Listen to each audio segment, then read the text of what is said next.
Muito bem, retornamos para mais um bloco da edição do programa Momento Saúde, que é prestação de serviço ao munícipe. Hoje estamos no consultório da doutora Vanessa Moura Malavaz, ela que é professora da Unimes, formada na mesma instituição, e a especialidade dela é ortodontia. Doutora, o enxaguatório bucal, ele é mais importante do que a pasta de dente, do que o fio dental, ou é o contrário? Na verdade, o mais importante você não falou. Qual é? É a escova de dente. A escova.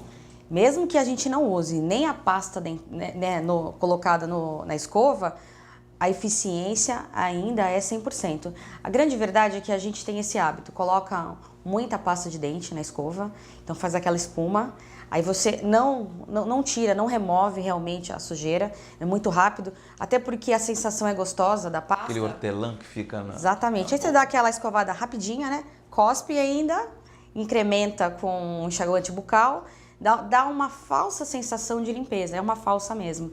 Porque, na verdade, teríamos que colocar uma quantidade bem pequena da pasta, uma bolinha mesmo, não aquelas de reclame, né? Não para gastar tanta, dá para você economizar um pouquinho mais de pasta.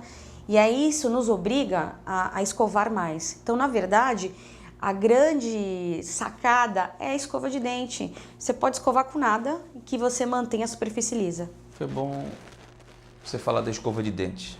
Qual o tempo médio que o cidadão deve manter a escova antes de trocar para uma próxima escova? Eu vejo pessoas que a cerda já está toda detonada, acho que aquilo não tem mais validade nenhuma, enquanto outros trocam de forma rápida. Qual o tempo, em média, que devemos trocar a escova de dente? Então, a gente orienta a cada 3 meses, né? Dependendo, claro, do uso do paciente. Já Tem tá paciente... melhor mim, então, doutora. tem muitos que uma vez ao ano, né? Não, mas Não, a não cada... chega tanto, mas a cada 6 meses eu estava trocando, então já sei que eu tenho que diminuir pela metade. Exatamente, porque quando a cerda está desse jeito que você falou, ela está aberta, ela já não limpa direito. Então ela tira, na verdade, só a sujeira que está na metade do dente. Na região mais acima da gengiva ou mais abaixo, ela não consegue chegar, porque ela está aberta, então você acaba escovando, faz um escovão, mas acaba não limpando direito. O paciente que usa aparelho, a frequência, eu até indico aqui, particularmente no consultório, 2 escovas de dente. Uma só para a superfície, por cima do dente, e uma que passa no bract, porque a que passa no bract, realmente, ela estraga mais fácil, né? Porque com atrito, ela acaba sendo, às vezes uma vez por mês você tem que trocar. Então, a da superfície, a região do dente, aonde não tem o bract, você pode utilizá-la durante os 3 meses, mas a que tem contato com o bract, você acaba tendo que trocar uma vez ao mês. Mas, quem não utiliza o bract, de 3 em 3 meses é um bom tempo. O fio dental é importante?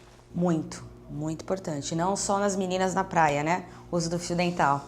Mas na boca é muito... Essa colocação, doutora. Eu brinco muito com os meninos. Quando eles chegam aqui, eu falo, fio dental só nas meninas da praia, né? Eles dão risada, dão uma disfarçada.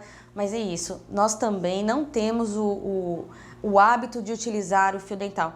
Eu sei que a vida é corrida, né? Muitas vezes a gente almoça no trabalho e não leva tantos artifícios para a higienização. Mas eu digo que antes de dormir é necessário o uso do fio dental. Então, a melhor escovação, na verdade, é à noite também, né? Durante o dia, não que você não deva escovar, né? Não é isso. Toda vez que se alimenta, deveria escovar, mas às vezes você está na rua, você está em algum lugar onde você não pode higienizar. Então, à noite é onde a gente deve realmente dar aquele tempo, escovar melhor, né? O ideal é escovar de 2 em 2, né? Com uma cabeça pequena da escova, você vai escovando de 2 em 2 e o uso do fio dental. E aí eu dou uma dica, é meio porquinho, mas eu dou uma dica. Passa o fio dental e cheira. E aí você pensa assim, eu ia dormir com isso. Então é aquilo que fica apodrecendo ali entre os dentes. Então, cheira o fio dental, você se estimula mais a limpar, fica com uma sensação boa. Então, porque entre os dentes, a escova, ela limpa a superfície, né? Agora, entre os dentes fica. Por isso que a cárie, o maior índice também é no meio dos dentes. Então, o dentista, ele não recomenda o uso do palito de dente, e sim o fio dental? Ele não recomenda. Por quê? É claro que assim, ele é um paliativo. Você está num lugar onde não tem o fio dental, Vai o palito. vai o palito. Mas o que acontece? O paciente, ele muitas vezes não sabe utilizar o palito de dente. Ele vai de uma maneira, ele força, ele acaba Exatamente, agride, ele machuca. Muitas vezes a gengiva arranca uma obturação, uma restauração que está no dente. Então, assim, ou o que é pior, ele com a movimentação, ele coloca o alimento mais para dentro. Então, ele acaba empurrando para o fundo da gengiva e aí sim pode causar uma inflamação, que é diferente do fio, né? O fio, como quando ele entra, por mais que ele não remova, então muitas vezes... Ele é flexível, né? Ao contrário do... Exatamente, ele é rígido, então ele empurra o alimento para dentro. E o enxaguatório bucal, doutora? Esse não é tão importante assim? Olha, as marcas vão me matar se eu disser isso. Não, eles são importantes, mas eu diria que 20%.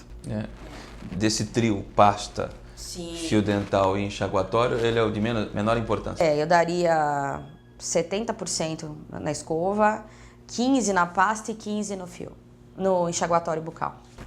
O enxaguatório, necessariamente, ele ataca aonde? Então, na verdade, o enxaguatório, ele...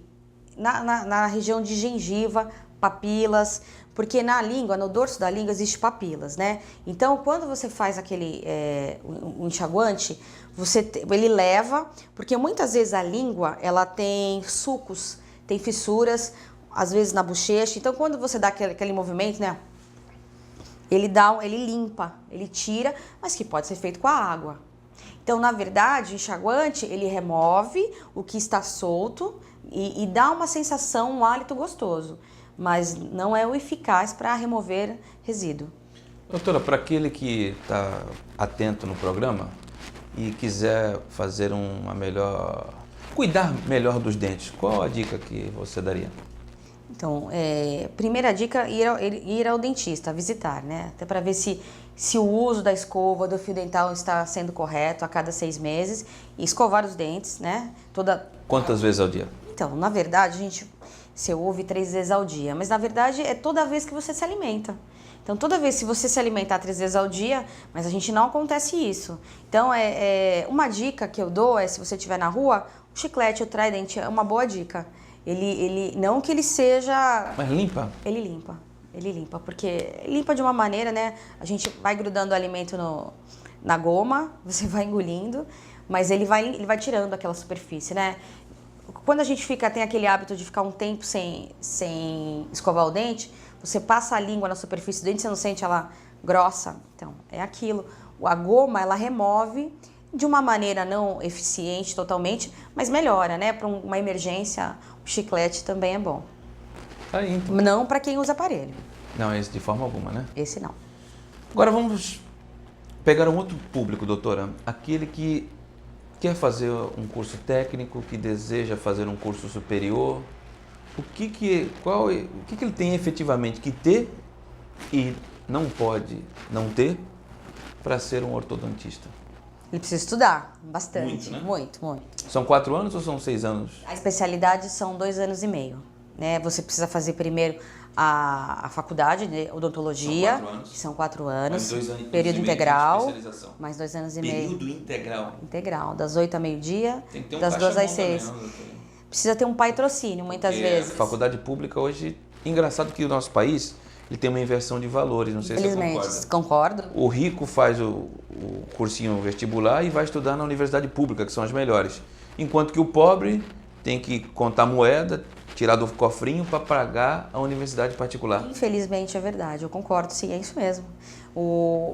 Os alunos que estudam em colégio particular se preparam para a universidade pública porque ela exige mais do aluno e quem deveria e quem, né, seria a proposta seria para quem tem menor condição. Exatamente, não recebe isso.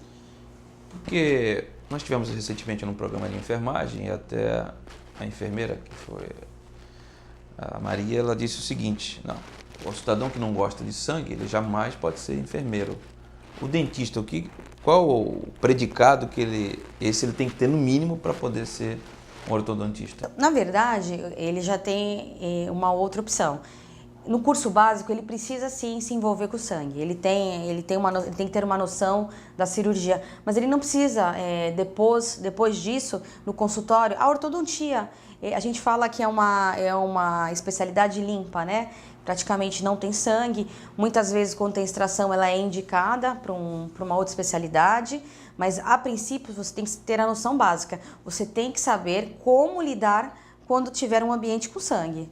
Mas não que a minha irmã não gosta de sangue. Ela está se formando esse ano. Será uma nova dentista? Estou trazendo ela para ortodontia, né? Mas ela não gosta. Ela faz a especialidade, ela enfrenta esse medo, mas não é algo que a encanta, né? Então, eu digo até na enfermagem, porque você lida com isso, mas na odontologia não. A gente pode realmente ir para um outro caminho que não seja a do sangue. Doutora, no próximo bloco eu tenho perguntas dos telespectadores. Posso fazê-la? Sim. Mas antes vamos a um breve intervalo. Esse é o programa Momento Saúde, programa de prestação de serviço ao telespectador. A gente já volta.